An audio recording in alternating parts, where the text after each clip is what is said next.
Olá, amados, graça e paz.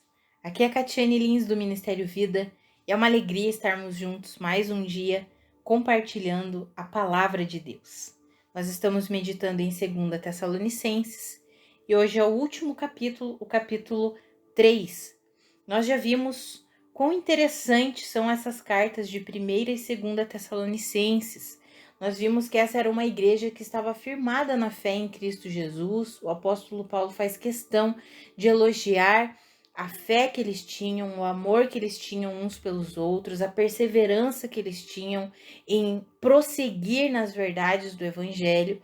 Mas era uma igreja que só tinha alguma confusão, algumas dúvidas em relação à volta de Jesus. E aí o apóstolo Paulo escreveu a primeira carta, escreveu essa segunda carta, clareando ali para os irmãos a respeito desse assunto. E aí nós vimos que a primeira carta é basicamente falando a vinda do Senhor Jesus para a igreja, para nós como igreja. Nós esperamos o quê? O arrebatamento. O dia do Senhor para nós que estamos na luz não será como um ladrão. E é interessante porque ele fala ali no capítulo 5 de 1 Tessalonicenses: estejam alertas, sóbrios, para que esse dia não chegue como um ladrão para vocês. Ou seja, é possível que algum cristão, alguém que se diga cristão, não seja arrebatado. E nós vimos no capítulo 1 de 2 Tessalonicenses que isso é possível.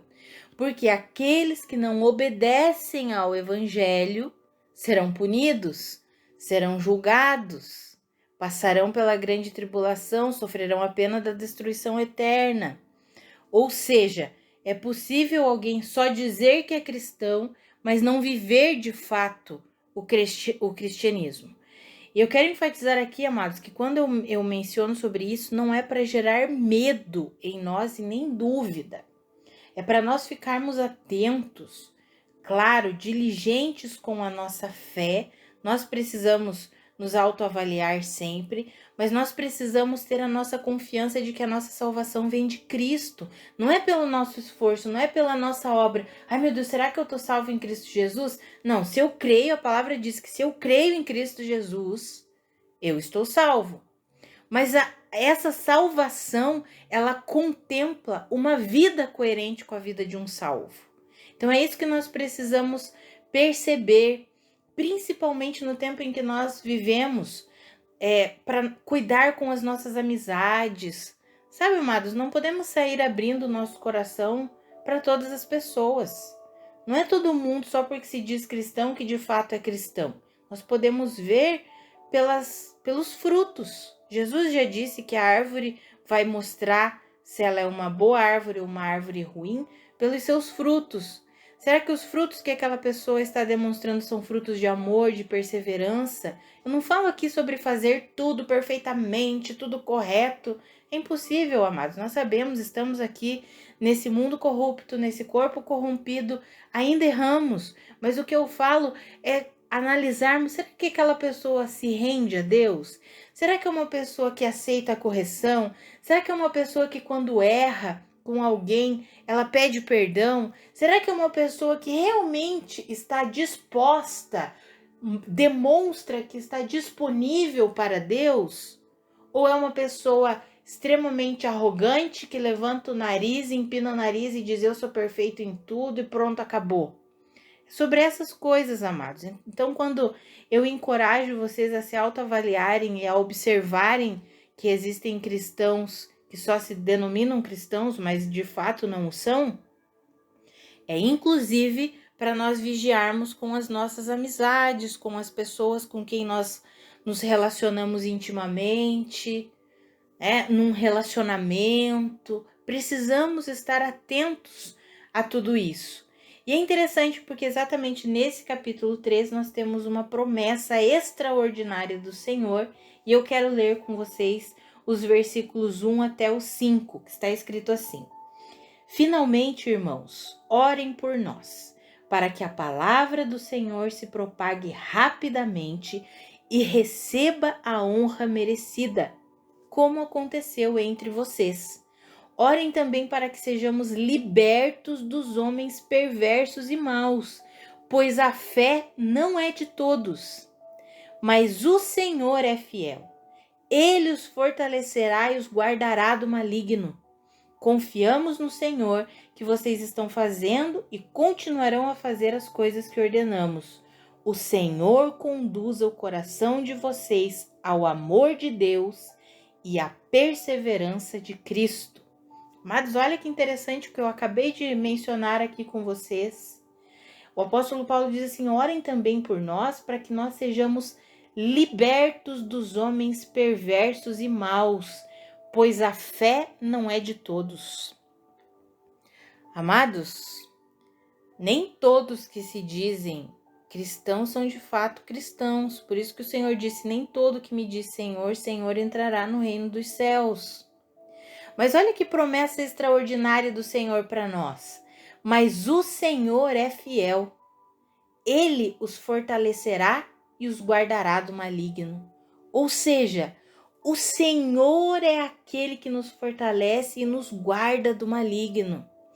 Então, eu encorajo você a orar. Eu sempre oro, amados, para que Deus não me deixe enganada em nada.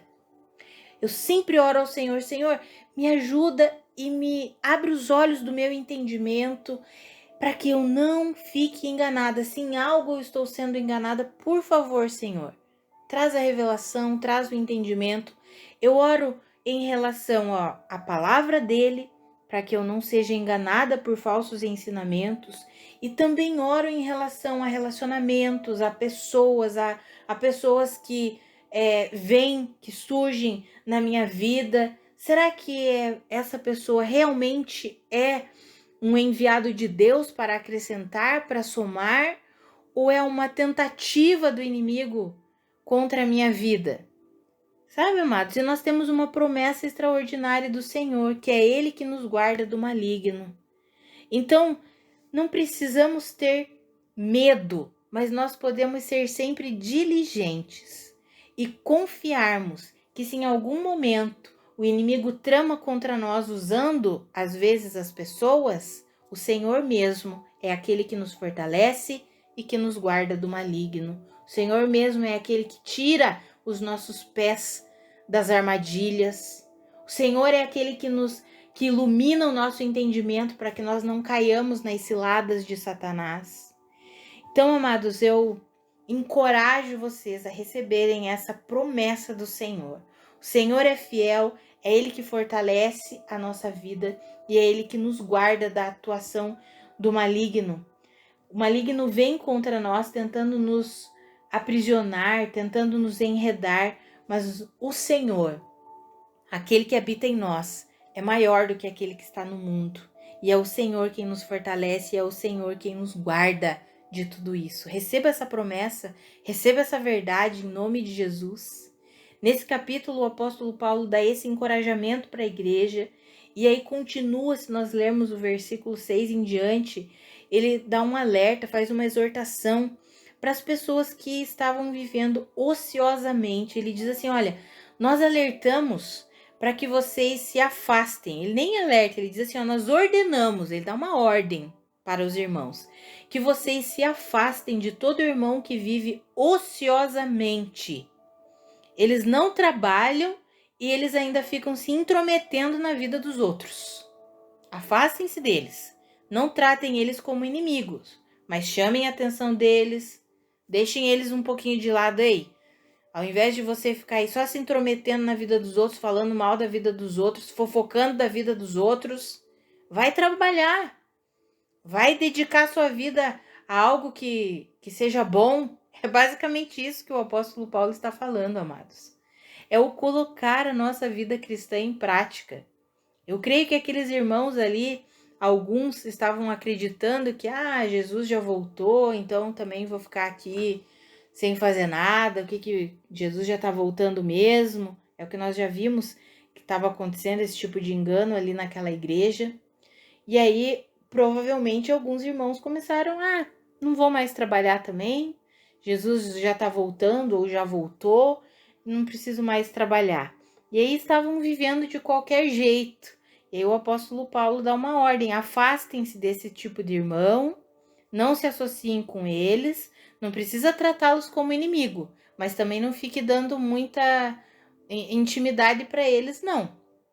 Que eles fiquem envergonhados pela atitude que eles estão tendo. E isso nós podemos trazer como aprendizado para nossa vida, né? Às vezes nós damos muita, vou colocar assim, muita moral para aqueles que só vêm até nós para falar mal dos outros. Pessoas que se dizem cristãs, mas vêm só para fofocar, para ficar falando mal. Sabe, amados, a gente precisa se posicionar com relação a isso. Eu tenho pedido ao Senhor para me dar sabedoria, para me dar entendimento, para me dar ousadia, para sempre me posicionar a respeito desses que se dizem irmãos em Cristo, mas só vêm até mim para ficar falando mal dos outros. Eu não quero ficar compartilhando disso, eu não quero sentar na roda dos escarnecedores. Às vezes a gente parece grosso, né? Parece rude falando assim, olha, eu não quero participar disso. Se você tem algo contra esse irmão, vai lá e conversa com ele. A gente parece rude falando isso, mas a gente precisa se posicionar. A gente precisa ter um posicionamento na nossa fé. A gente precisa viver o que a gente prega, amados. A gente precisa viver aquilo que a gente diz que a gente crê. Se eu digo que eu sou cristão, eu preciso viver como um cristão. Não como nós temos visto por aí, mas como um cristão aqui, ó, da Bíblia. Na Bíblia nós vemos como é que um cristão genuíno vive, colocando em prática a sua fé, colocando em prática, obedecendo o Evangelho de Cristo Jesus. Então eu oro para que eu e você sejamos fortalecidos no Senhor, que nós compreendamos essa promessa extraordinária de que o Senhor é fiel, Ele nos fortalece, Ele nos guarda do maligno e que nós podemos, no poder do Espírito, colocar a vida que nós recebemos em prática. Não precisamos sentar na roda dos escarnecedores, não precisamos ser conivente com a fofoca, com a maledicência, com o falar mal. Podemos sair dessa, não precisamos nos associar com esse tipo de irmão. Deixa que Deus trata com ele, como a palavra fala aqui, ó. Não se associem com ele para que ele se sinta envergonhado. No versículo 14 fala isso. Daí diz, não o considerem como inimigo, mas chamem a atenção dele como irmão. Então, que eu e você possamos ter essa postura, essa ousadia, que o Senhor nos dê essa ousadia. Nós temos vivido um tempo em que as pessoas são muito melindrosas. Então, qualquer coisa que a gente fale, as pessoas ficam com medo. As pessoas já nos julgam. Ah, quem você pensa que é para me chamar a atenção? Não é questão de quem você pensa que é. Sabe, amados, isso é uma das coisas que eu analiso nas pessoas que tentam se aproximar querendo uma amizade, um relacionamento, se elas aceitam bem a correção. Porque quem convive comigo bem de perto, né, quem convive comigo intimamente, por exemplo, tenho aqui a irmã Karina, que convive de perto comigo. Amados, quando ela vê alguma coisa, ela fala assim, olha, eu preciso te falar uma coisa, Kátia. Isso daqui não tá legal. Essa forma que você tá agindo não tá coerente com o evangelho. Isso que você fez não foi coerente.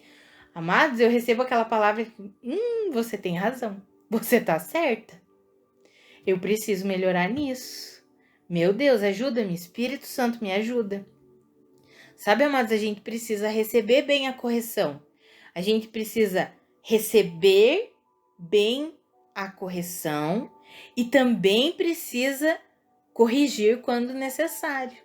E é nesses relacionamentos, nesses momentos, que a gente consegue analisar quem de fato está vivendo o evangelho. Porque quem não aceita a correção segundo a palavra de Deus, está ali mergulhado no orgulho, na arrogância. Agora, quem aceita a correção, quem aceita a palavra de Deus, não é a correção segundo o mundo, é a correção segundo o Espírito. E quando alguém vem e nos confronta, quando vem do Senhor e nós temos o nosso coração rendido ao Senhor para obedecê-lo, para nos sujeitarmos, amado, aquilo vem e nos constrange. Puxa vida, é verdade, eu tô agindo assim, não posso agir assim. E às vezes nem é uma pessoa que vem falando alguma coisa, às vezes a gente tá ouvindo uma pregação, lendo um livro e somos confrontados com aquilo ali. Uau, isso daqui eu estou fazendo, isso daqui eu também estou agindo assim. Sabe, amados, é esse coração que a gente precisa ter. Sempre rendido ao Senhor, aceitando as disciplinas do Senhor, as correções do Senhor. Então eu encorajo vocês a viverem assim, em nome de Jesus. Vamos orar? Pai, muito obrigada pela tua palavra, muito obrigada pelo teu ensinamento. Obrigada por essas cartas, 1ª e 2ª Tessalonicenses. Obrigada, Senhor, porque elas geraram uma esperança ainda maior no nosso coração. Nós estamos unidos a Cristo Jesus e aguardamos ansiosamente o dia em que estaremos para sempre contigo, Senhor. Pai, eu oro pela vida dos meus irmãos para que eles sejam fortalecidos em fé, para que eles cresçam em amor, para que eles sejam conduzidos à perseverança de Cristo Jesus, que eles sejam perseverantes na sua fé em Cristo, que eles sejam perseverantes em estudar a palavra, que eles sejam perseverantes em colocar em prática a palavra. Pai, que eles não se deixem abalar pelas situações ao redor, que eles não se deixem abalar ou desanimar quando eles cometem algum erro, mas que eles sejam perseverantes na fé em Cristo Jesus, que eles sejam perseverantes em toda vez que eles caírem, tropeçarem, se levantarem na força do teu Espírito, Senhor, e avançarem para a sua glória. Ah, Pai, eu oro para que os meus irmãos vivam plenamente a vida que o Senhor conquistou para nós. Em nome de Jesus. Pai, eu oro pelas nossas bocas, pela nossa língua, Senhor. Pai, que nós possamos usar a nossa língua para abençoar, para liberar palavras de bênção, de graça, de unção. Que nós não sejamos tolos usando a nossa língua para maledicência, Pai. Nos ajuda, nos fortalece, em nome de Jesus. Amados, que a graça e a paz de Cristo sejam multiplicadas sobre a sua vida. Um grande abraço e até amanhã.